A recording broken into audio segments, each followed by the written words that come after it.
body when it tried to attack Mark. Feeling the pain that was becoming even more severe, the monster started to roll around on the ground with its high-pitched screams. Some of the heads on its body were crushed by its weight, causing it to trash around even more. Seeing the enormous monster inflict more damage on itself, Mark felt good. That feeling did not last, however, as he saw the monster roll around the heaps of rotting bodies.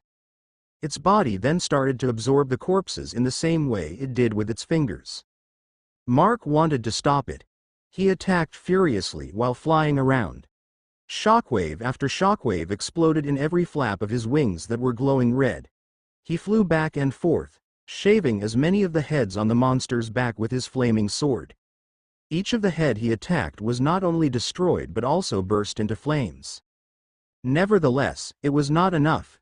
As if crawling on its body, the rotting corpses were pulled onto its skin, creating a disgusting-looking armor of greenish juicy flesh.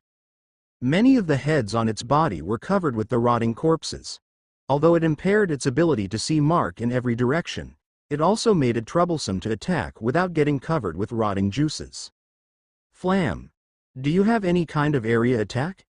Mark started to ask the cursed sword for an impossible thing. The most that Flam could do was to release a burst of fire in a short distance like a flame slash. As for an area attack that on a huge scale, it did not have the ability to do so. As the monster was still absorbing the rotting corpses, Mark flew above trying to think of something. How about explosives? Mark thought. However, a few grenades would not do. Even the soldiers did not have that much supply. He started to consider calling Chaflar and Amy, who both had long-ranged and highly destructive attacks.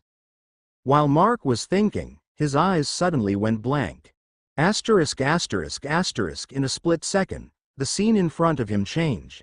He was not in the forest anymore. He was inside his subconscious. In front of him, a little boy stood while staring at him. Just what are you doing? We are still in the middle of the battle. Mark said with a frown. Although the time inside his subconscious could become faster or slower, it would still consume time outside. If he was forced to enter, it meant that Flam did it. It would only happen if something tried to take control of his body, after all. Master.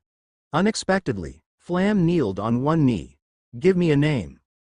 This was unexpected. What is this about? Mark was confused. Isn't Flam your name? In response to Mark's question, Flam shook his head. Flam is not my name but something they just called me. The only person that can name me will be my only master until their life ended. Mark tilted his head. This was quite unusual. Not to mention that Flam, who could curse a lot and was usually rowdy, was speaking formally. How many masters did you have so far? Flam smiled bitterly. I only have one. At the time I was not a cursed sword yet. The very first person to use me to kill people in his era. However, as he died early, he was never able to give me a proper name. Flam then added, as the naming ceremony will bind me to a person for the span of his life, I never did it with anyone. So you finally decided to become my sword? Mark asked. I've been considering this for a while now, Flam replied. All I wanted before was to fight. However, since I was not able to control your body when you caught me, I was forced to experience a lot of different things. Honestly, it's not bad. I even felt more fun than just slaughtering humans. That is why I wanted to do this for days now. But I never found a good timing. I also don't know if you will really want an annoying sword like me. Flam then added. Unlike other swords, my shape is harder to use as it was unconventional. I am made to inflict as much pain to the enemies than killing them. Mark smiled. Flam was being adorable just now. He did not mind as long as this guy swore loyalty. In fact, if Flam did not tell him this right now, if Mark became careless and let other people touch it, it could control them and it might be able to escape Mark's grasp. However, it actually told him, which indicated that it chose to swear true loyalty to him. Tell me, just how many cursed swords are there on Earth? I don't know. I haven't seen many of us. Then, why won't I want you? Mark patted the boy's head, making his face lit up. Gray. The menacing roar echoed as Mark returned to reality. Below, the already disgusting monster became even more unsightly. Rotting corpses covered its whole body with hundreds of festering limbs sticking out of its skin. It was roaring at Mark because he was hovering too high from its reach. The moment Mark returned, he flapped his wings back to avoid the putrid corpse thrown towards him. Mark did not mind the smell anymore. He was feeling good this time. Say, do I really have to recite all those cringy lines? Mark suddenly asked Flam. The Flamberge replied while shaking violently. It seemed that the sword was rather excited about this. Mark, on the other hand, was also the same. However, the process of naming was not as simple as just giving it a better name. A chant was required to do so. After all, it was not a normal sword but a cursed one. A sword that needed to bind its spiritual connection to its chosen master. Furthermore, Flam also told Mark that the naming ceremony would have effects on both of them. As Flam also never tried this before, it did not know what these effects were. As such, it was also a gamble. Nevertheless, things like this were why gacha games were rather fun to do. Mark took a deep breath. All right, here we go, he shouted as Flam burst into intense flames that had never released before. Day 67 to 9:36 p.m. CICM, Ortigas Avenue Extension, Tete, Rizal. Mark held the handle with both hands as searing flames covered the long wavy blade of the sword. Saying that it was searing was nothing but a context. In truth, Mark could not feel any heat coming from those flames. Nevertheless, Mark could tell that these flames had an unimaginable temperature. It was because he could see the blade turning red. These flames gave him the feeling that these flames were trying to temper the blade. The flames then bloomed further, causing the darkened forest to become illuminated. It was as if the sun suddenly appeared over the forest. Due to this light, the monster below could not help but take a step back. Like the blade of the sword, a wavy line made of these flames circled Mark. As the wavy flame completed a circle around Mark, he knew that it was the time for him to start. Thus, he closed his eyes. As Flam said, he needed to concentrate on the sword in his hand as if linking his mind to it. While doing that, Mark let his left hand go of the sword. He then used his right hand to place the sword horizontally with its flat side facing him. Then, his left hand was stretched towards the blade and pressed his palm onto it. The bright flames covered his hand. Nevertheless, nothing harmful happened to it. With that, he opened his mouth. This sword on my hand. A sword made for torture and slaughter. A sword that bathed with the blood of the innocents. A sword that took away their precious lives. A sword birthed with a soul in exchange for the unjust sacrifices. Mark then rotated the sword, making on side of its double-sided blade face his palm. Shik. Mark pressed his palm on the blade. Without controlling his blood, the blood flowed normally onto the blade. He then pulled both hands away from each other, causing the entirety of the blade to be covered in blood. Become my sword. A sword that will stay by my side till the end of this life. Together with the blade, The blood that was covered in flames started to glow. And I decla. Baitum. Baitum. Mark's eyes abruptly opened without finishing his chant. That was weird because he was not supposed to open it until he gave the sword its name. Flam could not help but shiver as he realized that the naming ritual would fail. A naming ritual could only be done once for any person. If this failed, Mark would never be able to undergo the same ritual no matter how both of them wanted to. Baitum. Baitum. Furthermore, it would give severe repercussions to the person doing the ritual. Dying abruptly could be one of those. It was already lucky if the person became a cripple. Baitum. Baitum. Flam then noticed something. Normal, red and violet. Mark's eyes alternated in color at a very fast speed that looked like he was glitched. It was until a black tint from the sides of his eyes slowly covered Mark's eyes. Baitum. Baitum. The black markings on Mark's body started to grow. The black markings that appeared on his body after he absorbed the deity of bloodshed drew sinister-looking symbols all over his arms, back, legs and face. Despite being black in color, it was releasing a faint reddish glow. Mark's hair started to grow once more, now, with blood-colored highlights here and there. Baitum. Baitum. Loud sounds of heartbeat continued to echo in the forest. Mark, who now had a blank expression, opened his mouth. Misery, agony, torture, slaughter, death. Thy sins committed deemed thy worthy. Flam shivered even more. Mark's voice not only changed, but it also sounded like four voices were echoing together. Furthermore, he spoke incomprehensibly while releasing a demonic aura around him. Swoosh. Miasma suddenly surged, covering Flam. Then, from Mark's both hands that were touching Flam, blood flowed out. Both miasma and blood mixed together as it covered Flam's body. Fire, blood, and darkness. Flames then surged back from Flam, causing Mark's body to be covered with it. However, while covered in flames, there was no change in Mark's state. Flam was scared. Not only that he was being invaded with energies that did not belong to him, his own energy was being sucked into Mark's body. Reshape and create. Four voices echoed at the same time and declared. Flam's body started to change as both miasma and blood entering its body.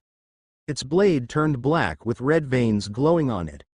Furthermore, a metal inner blade with saw-like teeth was created in the middle of its blade and was connected to its handguard.